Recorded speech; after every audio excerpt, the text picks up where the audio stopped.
प्रधानमंत्री नरेंद्र मोदी और सिंगापुर के प्रधानमंत्री ने वीडियो कॉन्फ्रेंसिंग के माध्यम से यूपीआई और सिंगापुर की पे नाउ प्रणाली का किया शुभारंभ। डिजिटल लेन देन को मिलेगा बढ़ावा। राजभवन के समक्ष प्रदर्शनकारी और पुलिस के बीच झड़प, लाठीचार्ज में कई प्रदर्शनकारी घायल, 20 महिला पुरुष स्वयंसेवकों की हुई गिरफ्तारी।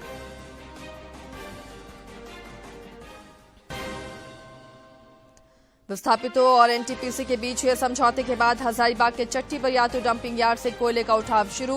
विधि व्यवस्था बनाए रखने के लिए जवानों की तैनाती। और साहिबगंज में अवैध खनन मामले में अपर मुख्य सचिव के नेतृत्व में टीम ने शुरू की जांच। जिले के अधीक्षण अभियंता नाथन रजक से ईडी आज करेगी पूछताछ।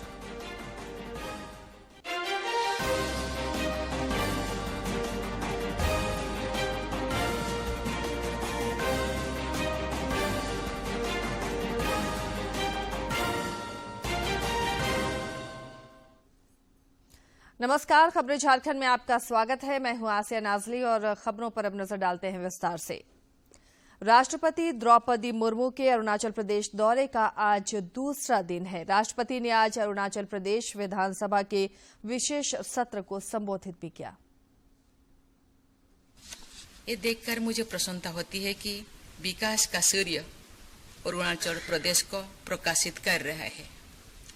अरुणाचल प्रदेश आज भारत की प्रगति की धारा का महत्वपूर्ण स्रोत है। ये राज्य और यहाँ के सरल तथा निष्ठावान निवासी देश की आर्थिक और सामाजिक प्रगति में अपना अमूल्य योगदान दे रहे हैं। अरुणाचल प्रदेश के विकास को देखकर पूर्वोत्तर क्षेत्र की विकास धारा को नई ऊर्जा देने वाले भारत रत्न श्रद्धेय अटल बिहारी वाजपेयी जी का सहज ही स्मरण होती है। जब अटल जी प्रधानमंत्री थे तब उन्होंने पूर्वोत्तर क्षेत्र के समग्र विकास हेतु उत्तर पूर्वी क्षेत्र विकास मंत्रालय गठन किए थे।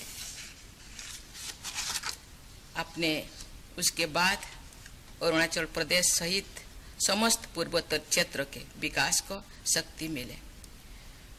अरुणाचल प्रदेश में स्थापित लोकतंत्र के इस मंदिर में इस राज्य की उन्नति का मार्ग प्रशस्त करने वाले अटल जी की स्मृति को मैं सादर नमन करती हूँ। पूर्वोत्तर क्षेत्र के विकास हेतु अटल जी के सपनों को वर्तमान केंद्र सरकार ने और अधिक व्यापक और प्रभावी स्वरूप प्रदान किए हैं। इसके लिए मैं केंद्र सरकार की सराहना करती हूँ। मुझे यह जानकर बहुत खुशी होती है कि अरुणाचल प्रदेश की विधानसभा ने इस प्रदेश की प्रगति को स्वरूप प्रदान करने वाले सर्वोच्च मंच के रूप में अपनी महत्वपूर्ण भूमिका निभाई है। इसके लिए मैं इस सदन के वर्तमान और पूर्व सदस्यों को सराहना करती हूँ। भारत और सिंगापुर के बीच भुगतान प्रणाली को आसान बनाने के लिए आज यूपीआई से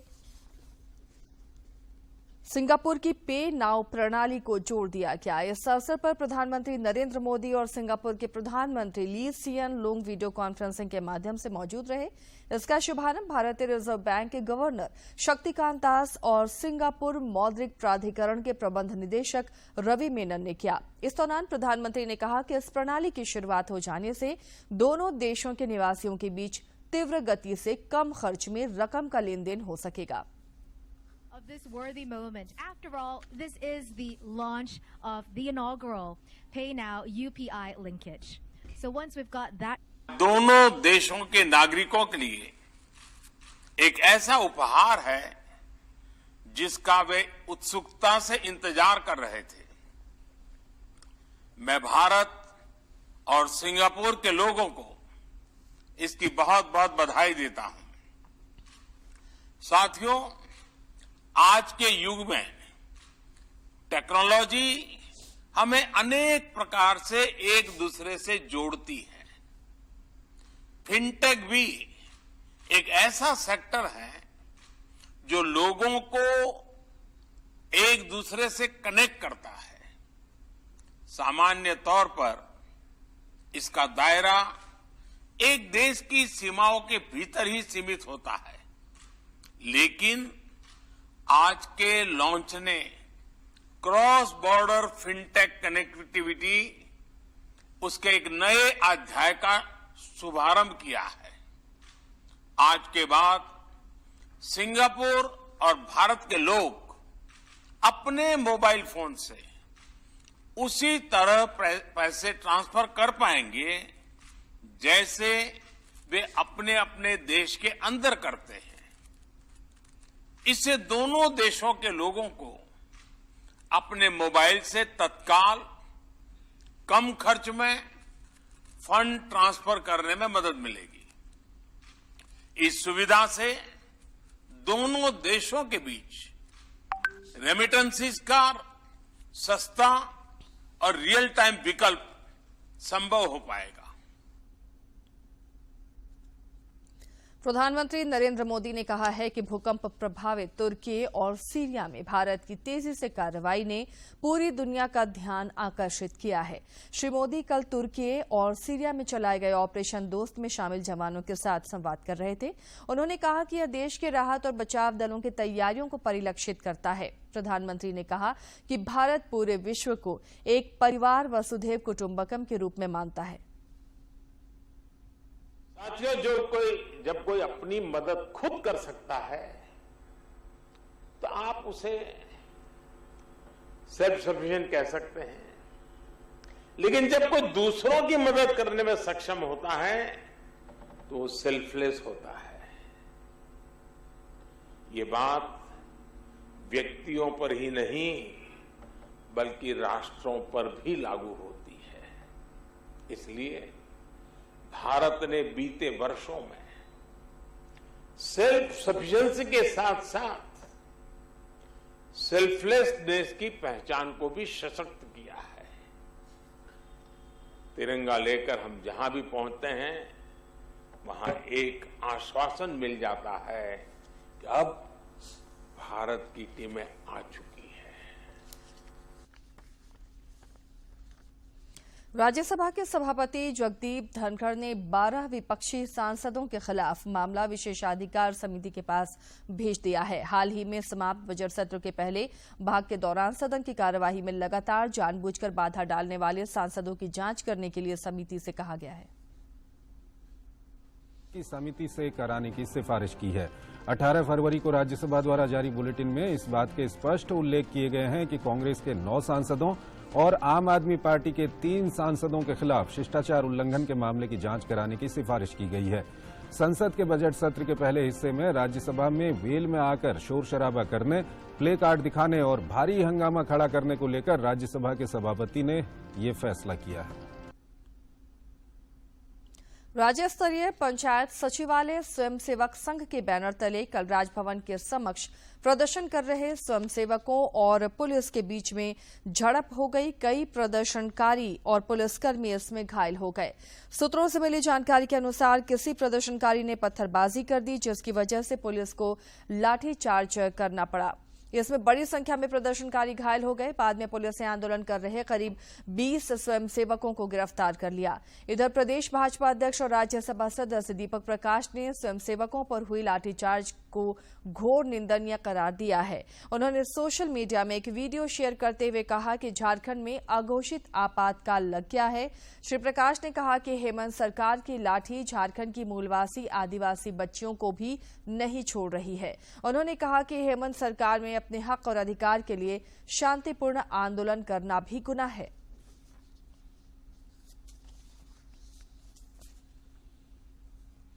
दुनिया का सबसे लंबा रिवर क्रूज गंगा विलास जहाज यात्रा के 42वें दिन कल शाम गुवाहाटी पहुंचा। गुवाहाटी पहुंचने पर सभी पर्यटकों का भव्य तरीके से स्वागत किया गया।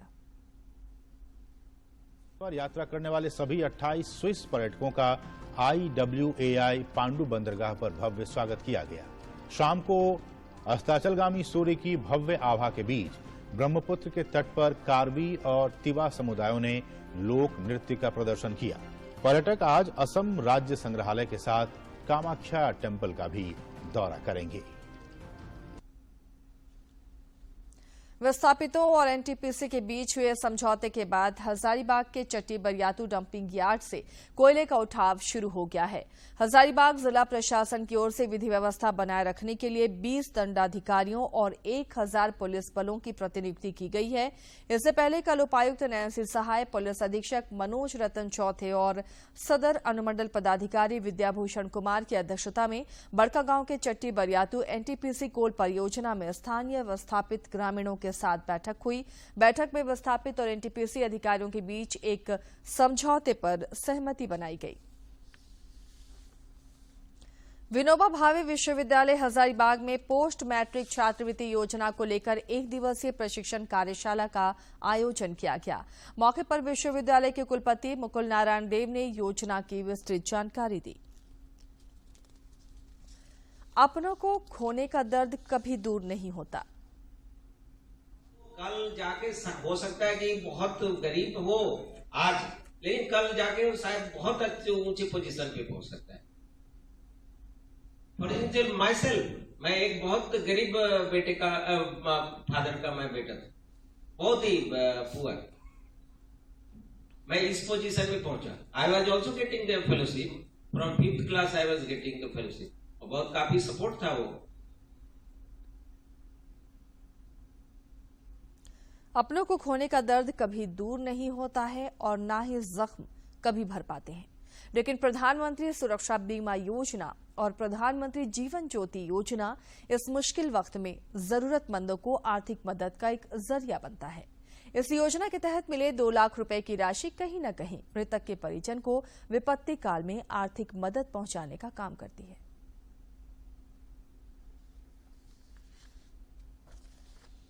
मिट्टी और खपरेल से बने इस कच्चे मकान में अकेले रहने वाली ये महिला जॉनी मुंडा है। इनके पति चतुर मुंडा राजमिस्त्री का काम करते हुए एक दिन मौत के शिकार हो गए। रांची जिले के बेड़ो प्रखंड के हरिहरपुर जामटोली पंचायत में रहने वाले इस दंपति ने एक समझदारी का काम किया था। इन्होंने बैंक ऑफ इंडिया में जनधन खाता खुलवाया था और प्रधानमंत्री जीवन ज्योति योजना के तहत बीमा की राशि भी जमा करते थे। जतरू मुंडा की अचानक हुई मृत्यु के बाद उनकी पत्नी को महज कुछ ही दिनों के अंदर सरकार की ओर से 2 लाख रुपए बीमा की राशि प्रदान की गई, जिससे मुश्किल वक्त में उन्हें आर्थिक सहारा मिला। मिस्त्री करत रहे तो अचानक डेथ हो गया और डेथ होने बाद में उसका चलते 2 लाख रुपया मिला। हरिहरपुर जामटोली पंचायत की मुखिया लक्ष्मी कोया बताती हैं कि जॉनी मुंडा के पति के गुजर जाने के बाद उन्हें बीमा की राशि मिल गई है। उन्होंने कहा कि आने वाले दिनों में ये कोशिश की जा रही है कि इन्हें प्रधानमंत्री आवास योजना का लाभ मिल जाए, जिससे इन्हें काफी मदद मिलेगी। प्रधानमंत्री जनधन खाता के अंतर्गत 330 रुपया अपने बैंक में प्रीमियम के रूप में जमा करते थे।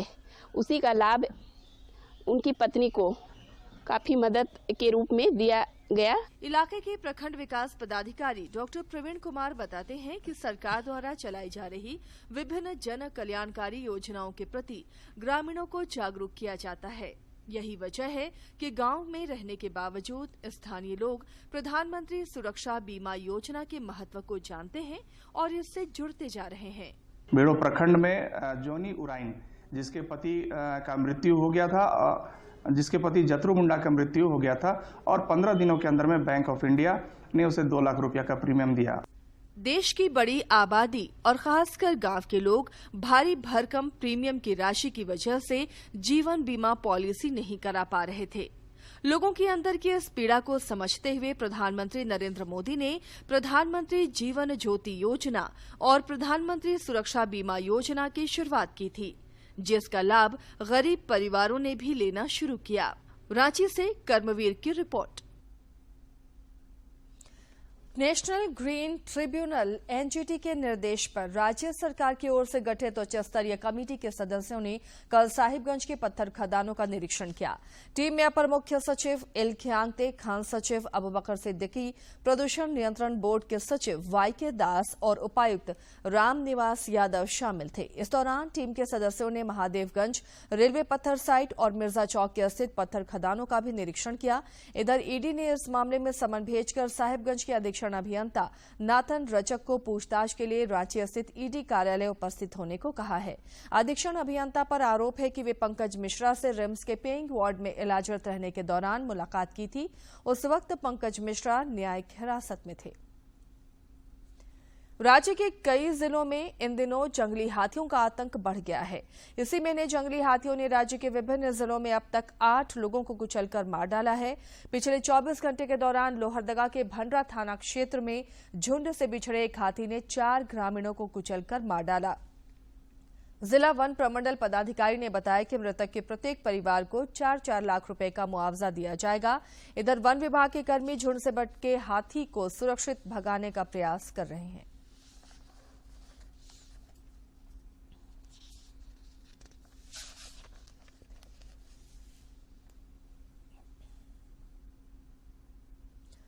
Jharkhand state sports promotion society की प्रशिक्षु एथलीट अंजलि उरांव की मौत के बाद जेएसएसपीएस प्रबंधन की वर्तमान कार्यप्रणाली के अध्ययन के लिए 5 सदस्यीय कमेटी बनाई गई है। यह कमेटी आज से 25 फरवरी तक कैडेट्स के स्वास्थ्य की जांच करेगी। गौरतलब है कि जेएसएसपीएस की प्रशिक्षु एथलीट अंजलि उरांव का रविवार को अस्पताल ले जाने के क्रम में निधन हो गया था। इसके बाद प्रशिक्षु एथलीटों ने हंगामा किया था। प्रधानमंत्री रोजगार सृजन योजना देश के कई हुनरमंद युवक युवतियों के सपनों को पंख प्रदान करने का काम कर रहा है। इस योजना का लाभ लेकर कई लोगों ने न सिर्फ अपना परिवार संभाला बल्कि समाज में एक मुकाम भी हासिल किया है। रांची के डोरंडा की रहने वाली आशा सिन्हा वैसी ही एक महिला है जिन्होंने प्रधानमंत्री रोजगार सृजन योजना का लाभ लेकर जूट की तरह तरह की थैलियां बनाकर एक सफल उद्यमी की श्रेणी में आज शुमार हुई हैं। एकदम बड़ा कर दिया है और मेरा बहुत अच्छा कमाई इसमें हो रहा है। मैं बनाती हूँ, आज के डेट में मैं खादी बोर्ड को जूट बैग सप्लाई करती हूँ, झारक्राफ्ट को करती हूँ, कुसुम को करती हूँ। उसके अलावा जो भी गवर्नमेंट सेक्टर के होते हैं, केवीआईसी को भी जाता है, हमारा ओएनजीसी को जाता है, गेल को जाता है। दुमका के प्यारेलाल शर्मा कभी बेरोजगार कारीगर थे, मगर प्रधानमंत्री रोजगार सृजन योजना उनके पुश्तैनी पेशे को एक वृहद व्यवसाय का रूप दे दिया है। हम कारीगर हैं, शर्मा हैं, लोहार। तो हम काम तो पहले कम जानते थे, लेकिन जब हम गए उद्योग विभाग तो वहाँ पूछे, डीएम साहब से बोला हाँ हम लोन पास कर देंगे, बैंक से पास करा जाके बात करो। वहाँ लोन पास कर दिया, बैंक में बात की, बैंक भी हमको लोन दे दिया सर। और घर में आके हम बोकारो से लोहा ले जाके अपना काम करने लगे। भारत सरकार का खादी इंडिया इन दिनों एक अभियान चलाकर देसी कारीगरों के उत्पादित माल की बाजार व्यवस्था करने का काम कर रहा है। इससे देश में मेक इन इंडिया को बढ़ावा मिल रहा है। दूरदर्शन समाचार के लिए रांची से प्रताप की रिपोर्ट। नीति आयोग ने आकांक्षी जिलों की नई रैंकिंग जारी की है। ओवरऑल परफॉर्मेंस वाले 5 जिलों में झारखंड के रामगढ़ को 5वां स्थान मिला है। शिक्षा के क्षेत्र में झारखंड का गिरिडीह जिले में 5वें स्थान पर रहा। देश भर के अल्प विकसित 112 आकांक्षी जिलों की रैंकिंग समय समय पर नीति आयोग द्वारा जारी की जाती है। कोल इंडिया की अनुषंगी कंपनी सीसीएल ने और मांझे स्थित भगवान बिरसा जैविक उद्यान के 2 शेरों और 2 बाघों को गोद लिया है। सीएसआर मद के तहत इन दोनों शेरों और बाघों को चिकित्सा सुविधा उपलब्ध कराने के साथ ही उन्हें सुरक्षित पर्यावरण भी प्रदान किया जाएगा। इसे लेकर सीसीएल और झारखंड चिड़िया प्राधिकरण के बीच कल एमओयू किया गया। समझौते के तहत इस पर सीसीएल की ओर से 3 वर्ष में 36 लाख रुपए खर्च किए जाएंगे। और अब कुछ खबरें देखते हैं राज्य के विभिन्न जिलों से।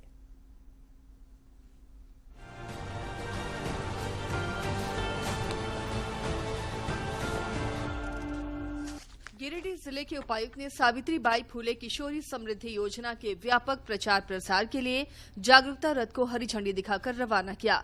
जागरूकता रथ के माध्यम से जिले के ग्रामीण क्षेत्रों में योजना के संबंध में किशोरियों को जागरूक करने और उन्हें लाभान्वित करने का उद्देश्य है। पूर्वी सिंहभूम के उपायुक्त विजया जाधव ने जनता दरबार का आयोजन किया। इस दौरान उन्होंने 21 लाभुकों के बीच केसीसी कार्ड, 10 लाभुकों को मुख्यमंत्री वृद्धावस्था पेंशन योजना, 10 लाभुकों को मुख्यमंत्री विधवा सम्मान पेंशन और दिव्यांगजनों को ट्राइसाइकिल का वितरण किया। लातेहार के उपायुक्त भोर सिंह यादव ने प्रधानमंत्री पोषण शक्ति निर्माण योजना के सफल संचालन को लेकर जिला स्तरीय स्टीयरिंग सह मॉनिटरिंग कमेटी की समीक्षा बैठक की। इस दौरान उन्होंने योजना से जिले का आच्छादित करने की दिशा में जिला शिक्षा अधीक्षक को आवश्यक और उचित दिशा निर्देश दिया। गुमला जिले के उपायुक्त ने सभी प्रखंडों में पुस्तकालय निर्माण कार्य की समीक्षा की। इस दौरान उन्होंने 31 मार्च तक पुस्तकालय निर्माण कार्य पूरा करने का निर्देश दिया। मौके पर उपायुक्त ने कहा कि पुस्तकालय के माध्यम से युवाओं को आगे बढ़ने में नए दृष्टिकोण से मदद की जाएगी। हजारीबाग के उपायुक्त नैन्सी सहाय के निर्देश पर जिला खनन पदाधिकारी अजीत कुमार द्वारा छापेमारी अभियान चलाया गया। इस दौरान अवैध बालू लदे 4 वाहनों को जब्त किया गया। इस मामले में एक बालू कारोबारी और एक वाहन मालिक सहित 7 लोगों के खिलाफ प्राथमिकी दर्ज की गई है। गुमला के उपायुक्त ने कृषि विज्ञान केंद्र का भ्रमण किया। इस दौरान उन्होंने केंद्र में उन्नत किस्म के बैगन, कुट्टू और पपीते की खेती का जायजा लिया। कोडरमा के उपायुक्त आदित्य रंजन ने जनता दरबार का आयोजन कर जिले के दूर दराज से आए आमजनों की समस्याओं से रूबरू हुए। इस दौरान उन्होंने संबंधित अधिकारियों को लंबित आवेदनों को ससमय निष्पादित करने का निर्देश दिया। गोड्डा के उपायुक्त ने स्टेट लिटिगेशन पॉलिसी की बैठक की। बैठक में उन्होंने स्टेट लिटिगेशन पॉलिसी से संबंधित लंबित मामलों को यथाशीघ्र निष्पादित करने के लिए संबंधित पदाधिकारियों को आवश्यक निर्देश दिए। धनबाद जिले में 10 फरवरी से चलाए जा रहे फाइलेरिया उन्मूलन अभियान के तहत अब तक करीब 17 लाख से अधिक लोगों को दवा दी गई। सिविल सर्जन डॉक्टर आलोक विश्वकर्मा ने लोगों से अभियान में बढ़ चढ़कर हिस्सा लेने का आह्वान किया। गोड्डा के उपायुक्त ने बाल संरक्षण समिति की बैठक की। बैठक के दौरान बच्चों से संबंधित विभिन्न मामलों में समिति द्वारा किए जा रहे कार्यों की समीक्षा की गई।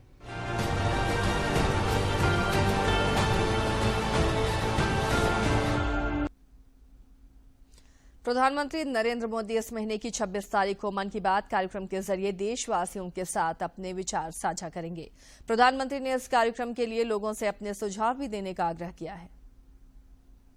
मन की बात है जन जन की, संघर्षों के कुछ किस्से, कहानी कुछ सफलताओं की, अनकही विरासत की, उम्मीदें नए भारत की। महीने के आखिरी रविवार का रहता है इंतजार। ब्रह्मपुत्र के घाट से हिमालय के विस्तार तक होती है मन की बात प्रधानमंत्री के साथ। तो सुनिए इस महीने 26 फरवरी सुबह 11 बजे आकाशवाणी और दूरदर्शन के सभी चैनलों पर। आप भी माननीय प्रधानमंत्री के मन की बात का हिस्सा बन सकते हैं। इसके लिए आप अपने सुझाव post box number 111 Akashvani Delhi पर भेज सकते हैं या फिर नमो ऐप या माई गव के ओपन फोरम में पोस्ट कर सकते हैं। तो याद रखें, रविवार 26 फरवरी सुबह 11 बजे मन की बात। राज्य के सभी जिलों में न्यूनतम तापमान तेजी से बढ़ रहा है, साथ ही अधिकतम तापमान में भी वृद्धि हो रही है। अगले 2 दिनों तक राज्य के न्यूनतम तापमान में किसी बड़े बदलाव की संभावना नहीं है, लेकिन उसके बाद अगले 3 दिनों तक न्यूनतम तापमान में 2 से 3 डिग्री सेल्सियस की वृद्धि की संभावना है। महिला T20 क्रिकेट विश्व कप में भारत की टीम आयरलैंड को हराकर सेमीफाइनल में पहुंच गई है। इस जीत के साथ टीम इंडिया सेमीफाइनल में पहुंच गई है। टॉस जीतकर पहले बल्लेबाजी करते हुए टीम इंडिया ने 20 ओवर में 6 विकेट पर 155 रन बनाए। स्मृति मंधाना ने अपने T20 करियर की सर्वश्रेष्ठ पारी खेली। वो 87 रन बनाकर आउट हुई। जवाब में आयरलैंड की टीम की शुरुआत खराब रही। पारी के पहले ओवर में ही आयरिश टीम को 2 झटके लगे। बारिश की वजह से खेल रुकने तक आयरलैंड ने 8 ओवर 2 गेंदों में 2 विकेट गंवाकर 54 रन बना लिए थे। हालांकि डकवर्थ लुइस नियम के हिसाब से बारिश की वजह से खेल रुकने तक भारत 5 रन आगे था। गौरतलब है कि भारतीय महिला क्रिकेट टीम 5वीं बार इस टूर्नामेंट के सेमीफाइनल में पहुंची है। इससे पहले टीम 2009, 2010, 2018 और 2020 में अंतिम 4 में पहुंच चुकी है। टीम इंडिया लगातार तीसरी बार सेमीफाइनल में पहुंची है। 2020 में पिछले संस्करण में टीम इंडिया रनर अप रही थी। स्वस्थ रहने के लिए स्वस्थ जीवन शैली की जरूरत है। स्वस्थ जीवन शैली के लिए किन किन बातों का ध्यान रखा जाना चाहिए, आइए देखते हैं इस रिपोर्ट में।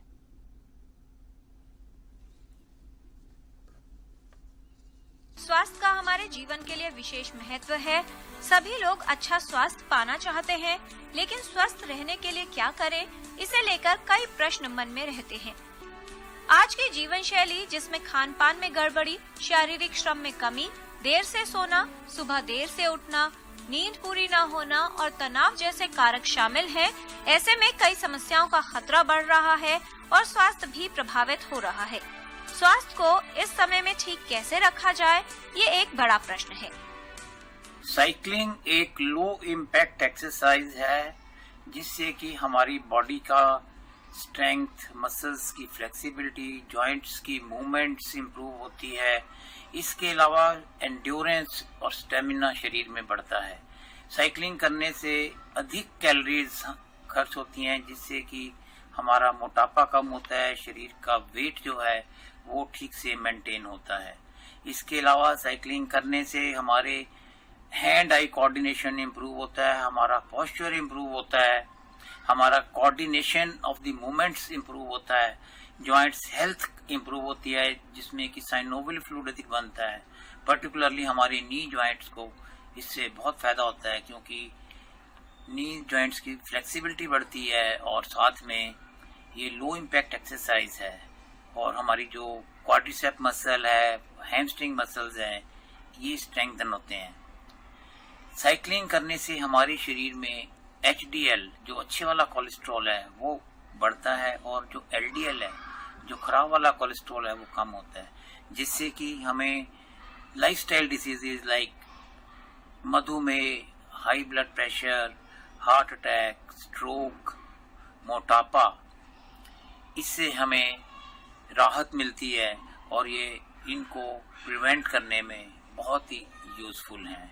साइकिलिंग एक non polluting mode of vehicle है और ये हम कहीं भी अकेले में, ग्रुप के साथ कर सकते हैं।